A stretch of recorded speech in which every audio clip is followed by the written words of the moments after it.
Welcome back to GayintheCLE. Today, I thought I would take a different spin on my videos and focus a little bit about what's going on in the media. For the last week, we've watched protests unfold on TV, and it's left most of the nation in a very confusing state, and people are drawing sides without really understanding what sides they should be on, especially the LGBTQ community.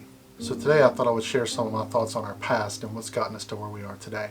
I come from a place of privilege, not financially or from a place of affluence, but from social privilege. I'm a white, cisgendered, presenting gay male. If you pass me on the streets, all that you will see is a large-built white man, and that affords me some privilege to be able to walk down any street in this country without fear of retribution. If I'm pulled over at a traffic stop, I don't have to worry about whether the cop is going to drag me out of my car, beat me senseless, or even possibly shoot me. I can walk down almost any street in this country and have a modicum of safety. I am not constantly assaulted by the glances of white women who are clutching their purses and hastily walking away from me out of fear that I may hurt them in some way. I can go to a job interview fully believing that I'm going to be judged on the merits of my resume and not my skin color. I can run down the road at night, I can visit a park and birdwatch, and I can even sit anywhere in this country and listen to music and not have to worry about someone calling the police on me in fear that this may be the last day that I get to draw breath. All of this is simply because on the outside I look like every other white person in this country. As a white gay male, I'm fully aware that the freedoms I enjoy today have come at the pioneering efforts of people of color whose simple fight was to be treated as equal human beings.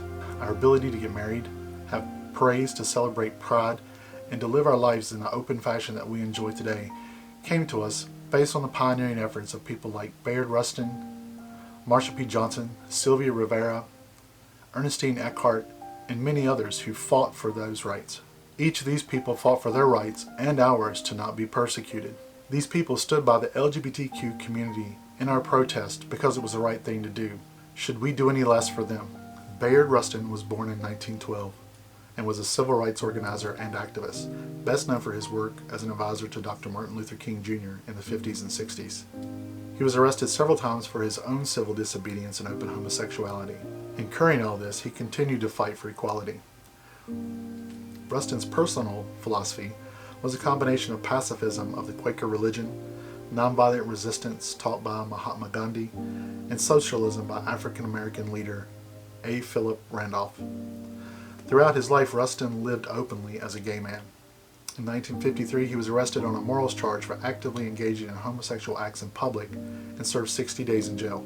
By the 1950s, he became an expert in organizing human rights protests. And by 1955, he had met Dr. Martin Luther King Jr. and became his organizer and strategist. He shared his personal philosophy with Dr. King and was instrumental in King learning the nonviolent protest beliefs. Rustin received numerous awards and honorary degrees throughout his life, and he continued to advocate for social rights for gays and lesbians until he passed in 1987. Marsha P. Johnson was an African-American transgender woman and a revolutionary LGBTQ activist. Along with Sylvia Rivera, she is credited as the instigator of the Stonewall riots. The 60s in New York was marked with frequent raids by police at the Stonewall Inn, where being arrested under questionable charges, handcuffed, beaten in some cases, and thrown into the back of police wagons. They finally had enough and started fighting back. The riots lasted for several days and it spilled into the neighborhoods.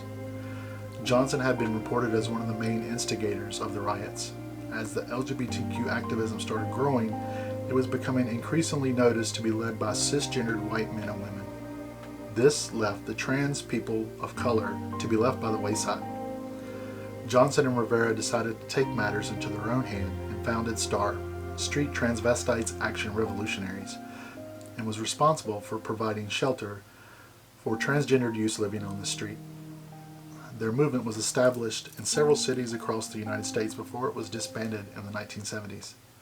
Sadly, Johnson was tragically murdered on July 6, 1992 at the age of 46. To this day, her murder is unsolved, but her legacy lives on in the Marsha P. Johnson Institute. Its mission is to protect the rights of transgender and gender nonconforming communities. On April 17, 1965, less than a dozen demonstrators picketed the White House in the first of a series of actions conducted by East Coast Homophile Organization, or ECHO. Ernestine was born with the name Ernestine Eppinger. She spent her LGBTQ activism days under the pseudonym Eckstein as a means to protect her identity in life. This was still the era that LGBTQ people could be fired for simply being gay. Ernestine was considered a prophet of the LGBTQ movement. She foresaw that many of the struggles we were going through at the time would not come to pass until much later. At the time, she felt that the focus should be on the discrimination by the government in employment and military services, the law used against homosexuals, and the rejection by the churches. She further saw the connection of the LGBTQ struggle to the Black American Civil Rights Movement. Further, she saw the connection of the LGBTQ struggle to the Black American Civil Rights Movement. Eckstein's grasp of political coalition work, organizing, and inclusion across identities was far more complex than that of many other mostly white separatist leaning gay and lesbian people in the 1960s. I think people of color need white people, and I think homosexuals need heterosexuals. If you foster cooperation right from the start, then everyone is involved and it's not a movement over there. She also was quoted as saying, "I would like to see in the homophile movement more people who can think, and I don't believe we ought to look at the titles or their sexual orientation. Movements should be intended, I feel, to erase labels, whether black or white or homosexual or heterosexual." And finally, she was quoted as saying, "I would like to find a way of getting all classes of homosexuals involved together in the movement. It is time that we, the LGBTQ community, recognize that we owe what we enjoy today in our freedoms to the people of color pioneers that have come before us. We have to stand beside them, hand in hand, demanding that they finally get the rights that they have fought so long for, standing as a unified front against the tyranny that currently enwraps this country. This is our only way forward. Revolution is about change, and it rarely comes peacefully. My words may not be eloquent, but it comes from the horrors of having to watch our fellow citizens being gassed, beaten, shot, and murdered in the very streets that we walk down. And all this is based simply upon the color of someone's skin. I am left feeling ashamed and mortified for the behavior of those people who have no idea what it's like to be targeted for these differences. We can no longer sit by and allow this to happen. We must choose a side.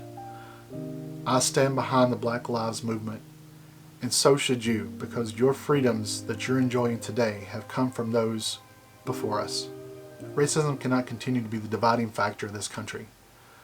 We are all created the same. I appreciate you taking the time to listen to this message today. It's important for all of us to hear.